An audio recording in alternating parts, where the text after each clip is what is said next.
വേദമന്ത്രങ്ങൾ കേൾക്കുന്നത് വലിയ പുണ്യമോ സ്വർഗത്തിലേക്ക് നേരിട്ട് പോകാനുള്ള വഴിയോ അങ്ങനെയൊന്നും നോക്കണ്ട. നമ്മുടെ പൈതൃകത്തിന്റെ, ഭാരതത്തിന്റെ അടിസ്ഥാന സന്ദേശം വേദത്തിലാണ്. ആ വേദമന്ത്രങ്ങളുടെ അർത്ഥ സന്ദേശങ്ങൾ അതേപോലെ മനസ്സിലാക്കാൻ സാധിക്കാത്തവർക്കുള്ളതാണ് അപ്ലൈഡ് വേദമന്ത്രയാണ് രാമായണം. അപ്ലൈഡ് വേദമന്ത്രം തന്നെയാണ് മഹാഭാരതവും. പിന്നെ കഥാരൂപത്തിൽ പുരാണങ്ങളിൽ കഥകളും അനുഭവങ്ങളും ചേർന്ന് മഹാഭാരതത്തില്, അനുഭവങ്ങൾ മാത്രമായിട്ട് രാമായണത്തില്, വേദത്തിന്റെ സത്ത് മാത്രമായിട്ട് ഉപനിഷത്തുകളിൽ വിവരിക്കുന്നത്. പക്ഷേ വേദങ്ങളാണ് നമ്മളുടെ അടിസ്ഥാന ഗ്രന്ഥങ്ങൾ. അത് 99.999% ആൾക്കാർക്ക് അറിഞ്ഞുകൂടാ. കാരണം അവര് പഠിക്കാറില്ല. പഠിച്ചാലും അവരെ ആരും ബഹുമാനിക്കാറില്ല. സമൂഹത്തിൽ അവർക്ക് ആദരവ് കിട്ടാറില്ല. ഇപ്പൊ പിന്നെ ആർക്കും ആദരവില്ല. പണ്ട് വേദം പഠിച്ച വേദപണ്ഡിതൻ പോകുമ്പോഴത്തേക്കും വലിയ രീതിയിൽ ആദരിച്ച് ബഹുമാനിച്ചിരുന്നു. പിന്നെ അതിനെ തകർക്കാൻ വേണ്ടി തന്നെ കേരളത്തിലെ കമ്മ്യൂണിസ്റ്റുകാരും ജിഹാദികളും, മുസ്ലിങ്ങൾ കാര്യമായിട്ടില്ല, ക്രിസ്ത്യാനികൾ വളരെ കാര്യമായിട്ടും, അതുപോലെ കമ്മ്യൂണിസ്റ്റുകാരായിട്ടുള്ള ഹിന്ദുക്കളും വേദത്തെയും വേദം പഠിച്ചവരെയും അവഹേളിച്ച് തകർത്ത് തരിപ്പണമാക്കാൻ ഇറങ്ങി പുറപ്പെട്ടതിന്റെ പരിണതഫലമായിട്ട് വേദങ്ങൾ പഠിക്കുന്നവരുടെ എണ്ണം കുറഞ്ഞു. എങ്കിലും ISRO, VSSC പോലെയുള്ള സ്ഥലത്ത് 10, 200, 300 പേര് പഠിക്കുന്നുണ്ട്. ഋഗ്വേദം പഠിക്കുന്നവരുണ്ട്, യജുർവേദം പഠിക്കുന്നവരുണ്ട്, സാമവേദം പഠിക്കുന്നവരുണ്ട്, അഥർവവേദം പഠിക്കുന്നവരില്ല കേരളത്തില്. അപ്പോൾ ഇതെല്ലാം നമ്മൾ പഠിപ്പിക്കാനൊന്നും സാധിക്കില്ല. എന്നാലും ആ വേദമന്ത്രങ്ങൾ കേൾക്കുമ്പോൾ ഉണ്ടാവുന്ന ഒരു എഫക്റ്റ്, നിങ്ങൾ എന്തൊരു വ്യത്യാസമാണ് നമുക്ക് ഉണ്ടാവുക അറിയാമോ? അതിന്റെ അർത്ഥ സന്ദേശങ്ങൾ അറിയാതെ കേട്ടാൽ പോലും നല്ല ഇമ്പാക്റ്റാണ് നമ്മുടെ ന്യൂറോളജിക്കൽ സിസ്റ്റത്തിന് ഉണ്ടാവുന്നത്. ഇനി ഞാൻ വെറുതെ വായിക്കാം. അഗസ്ത്യോ മൈത്രാവരുണി എന്ന് മുകളിൽ എഴുതിയിട്ടുണ്ട്. അഗസ്ത്യ കുലത്തിൽപ്പെട്ട മൈത്രാവരുണി എന്ന് പറയുന്ന ഋഷിയാണ് ഇത് എഴുതിയിരിക്കുന്നത്. അത്രണ സൂര്യനെ കുറിച്ചുള്ള ഒരു മന്ത്രമാണ്. അത്രണ സൂര്യനെ കുറിച്ചുള്ള ഒരു മന്ത്രമാണ്. അനുഷ്ടുപ് ഛന്ദത്തിലും മഹാപങ്ക്തി ഛന്ദസ്സിലും മഹാബൃഹതി ഛന്ദസ്സിലുമാണ് ഈ സൂക്തം എഴുതിയിരിക്കുന്നത്. ഇനി ഞാൻ നേരിട്ട് ആ സൂക്തത്തിലേക്ക് കടക്കണം.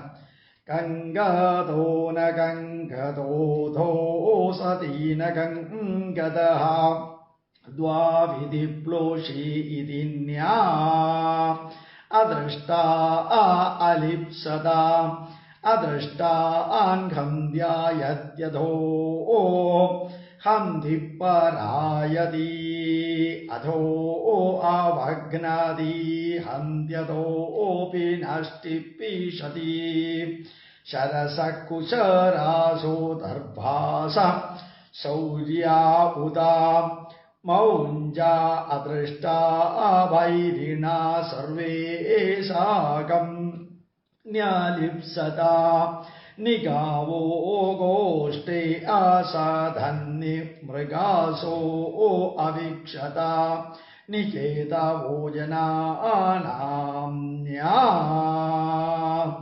അദൃഷ്ടാ അലിപ്സതാ ഏതാവോദ്യേ പ്രത്യദൃശ്രൻ പ്രദോഷം തസ്കരാ ഇവ അദൃഷ്ടാ വിശ്വദൃഷ്ടാ പ്രതിബുദ്ധ അഭൂതന ദ്യൗർവാ പിതാ പൃഥിവീ മാതാ സോമോ ഭ്രാതാ ദീതിസ്വസാ അദൃഷ്ടാ വിശ്വദൃഷ്ടാ തിഷ്ഠതേ ലയതാ സുഖം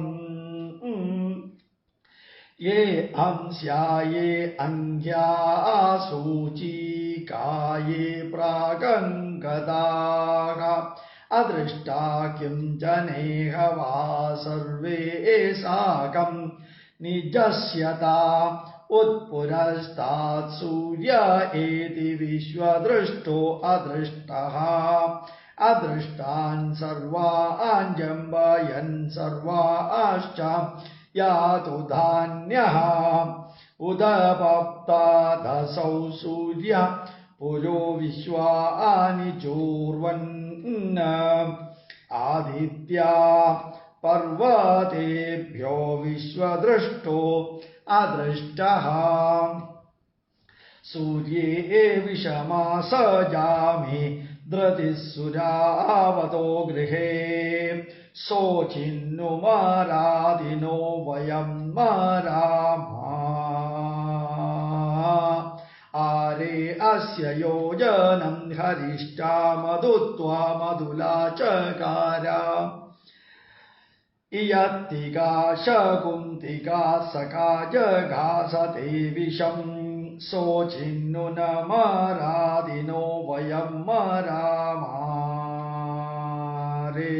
അസ്യ യോജനം ഹരിഷ്ഠാ മധുത്വാ മധുലാചകാര ത്രൈസപ്തവിഷ്പൂലിംഗികാ വിശസ്യ വിപുഷ്പമക്ഷൻ തശ്ചിന്നോ നമരന്ദിനോ വയം മരാമാരേ അസ്യ യോജനം ഹരിഷ്ഠാ മധുത്വാ മധുലാ ചകാര നവാനാം നവാധീനാം വിശസ്യ രോഷൂണീം സർവാസാമഗ്രമം നാമാരേ അസ്യ യോജനം ഹരിഷ്ഠാ മധുത്വാ മധുലാചകാര ത്രിസപ്തമയൂര്യ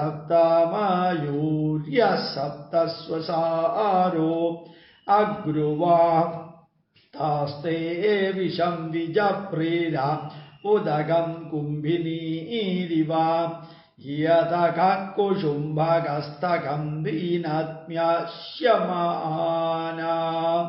തതോ വിഷം പ്രവാവൃതേ പരാചീരനു സംവദാഃ കുശുംഭകസ്തബ്രവീത് ഗിരേ പ്രവർത്തമാനകഃ വൃശ്ചികസ്യാരസം വിഷമരസം വൃശ്ചിക തേ വിഷം ത്വമഗ്നിദ്യുഭിസ്ത്വമാശുഷുക്ഷണിസ്ത്വമദ്ഭ്യസ്ത്വമശ്മനസ്പരി ത്വം വനേഭ്യസ്ത്വമോഷധീഭ്യസ്ത്വം നൃണം നൃപതേ ജായസേ ശുചിത്വാ അഗ്നേ ഹോത്രം തവ പോത്രമൃത്വിയം തവ നേഷ്ടം ത്വമഗ്നിധൃതായത തവ പ്രശസ്ത്രം ത്വമധ്വരീയതി ബ്രഹ്മാ ചാസി ഗൃഹപതിശ്ച നോദമേ ത്വമഗ്ന ഇന്ദ്രോ വൃഷഭഃ സദാമാസി ത്വം വിഷ്ണു രുരുഗായോ നമസ്യാഃ ത്വം ബ്രഹ്മരയിവിദ് ബ്രഹ്മണസ്പദേ ത്വം വിധർത്തഃ സചസേ പുരം ധ്യാ ത്വമഗ്നിരാജാ വരുണോ ധൃതവ്രതസ്ത്വം മിത്രോ ഭവസി ധസ്മയീഢ്യാഃ ത്വമര്യമാസത്പതിര്യസ്യ സംഭോജം ത്വം അശോ വിതധേ ദേവ വാജയുഃ ത്വമഗ്നേ ത്വഷ്ടാ വിദധേ സുവീര്യം തവ ഗ്രാവോ മിത്രമഃ സജാത്യം ത്വമാശു ഹേമാരരീഷേ സ്വശ്വം ത്വം നയരാം ശർദോ അസി പുരുവസു ത്വമഗ്നേ രുദ്രോ അസൂരോ മഹോ ദിവസ്ത്വം ശർദ്ധോ മാരുതം പ്രക്ഷയീഷിഷേ ത്വം പാതൈരാരുണൈര്യാസി ശംഖയ സ്ത്വം പൂഷാ വിധാത പാസിനു തുമനാ ത്വമഗ്നേ ദ്രവിണോദാ ആരം കൃതേ ത്വം ദേവഃ സവിതാ രത്നധാ ആസി ത്വം ഭഗോ നൃപദേവ സ്വാ ഈശിഷേ ത്വം പായുർധമേയസ്തേ അവീധത് ത്വമഗ്നിദമ ആവിഷ്പതിം വിശസ്വാം രാജാനം സുവിദത്ര മൃഞ്ജതേ ത്വം വിശ്വാനി സ്വനീകപത്യസേ ത്വം സഹസ്രാണി ശതാദശ പ്രതി ത്വമഗ്നേ പിതരമിഷ്ടേഭിർനരസ്ത്വാം ഭാത്രായ ശമ്യാ തനൂരുജം ത്വം പുത്രോ ഭവസി യസ്തേ അവീധത് ത്വം സഖാ ആശുഷേവ പാസ്യാദൃശൂഹു. ഏതാണ്ട് 30ഓളം പേര് കേൾക്കാനുണ്ടായിരുന്നു. 30ഓളം പേര് തന്നെ ഇപ്പോഴുമുണ്ട്. ഇനി 2-3 ദിവസം കഴിഞ്ഞ് വീണ്ടും വേദമന്ത്രങ്ങൾ നമുക്ക് ആലപിക്കാം. അത് ഇഷ്ടപ്പെടുമെങ്കിൽ കുറച്ച് കൂടുതൽ നേരം നമുക്ക് ആലപിക്കാം. കാരണം അല്ലെങ്കിൽ ഒരു ബോറിങ്ങാണ്. അതിൻ്റെ അർത്ഥമൊന്നും പറയുന്നില്ലല്ലോ. അർത്ഥം പറയാത്തത് കൊണ്ട് അർത്ഥവും കൂടി ചേർത്ത് പറയുകയാണെങ്കിൽ കുറേ നേരം നിങ്ങളിരിക്കും. അതെന്തായാലും 4 മണിക്ക് നമ്മൾ അരമണിക്കൂർ നേരം പറയുന്നുണ്ട്. ഇത് വെറുതെ മന്ത്രങ്ങൾ കേൾക്കാൻ വേണ്ടി മാത്രമാണ്. മന്ത്രങ്ങൾ കേൾക്കണം, എന്താണെന്ന് അറിയണം, വേദം എന്താണെന്ന് അറിയണം, വേദം എന്തല്ല എന്നും അറിയണം, വേദം എന്താണെന്നും അറിയണം, വേദം എന്തല്ല എന്നും അറിയണം. പ്രത്യേകിച്ച് ഇപ്പൊ ബൈബിളും ഖുറാനും ഒക്കെ വേദപുസ്തകം എന്നാണ് അവർ പറയുന്നത്. അതും ഇതും തമ്മിലുള്ള വ്യത്യാസം മനസ്സിലാക്കണമെങ്കിൽ ഒരിക്കലെങ്കിലും 2 പ്രാവശ്യമെങ്കിലും ഇത് കേൾക്കണം. പ്രണാമം, നമസ്കാരം.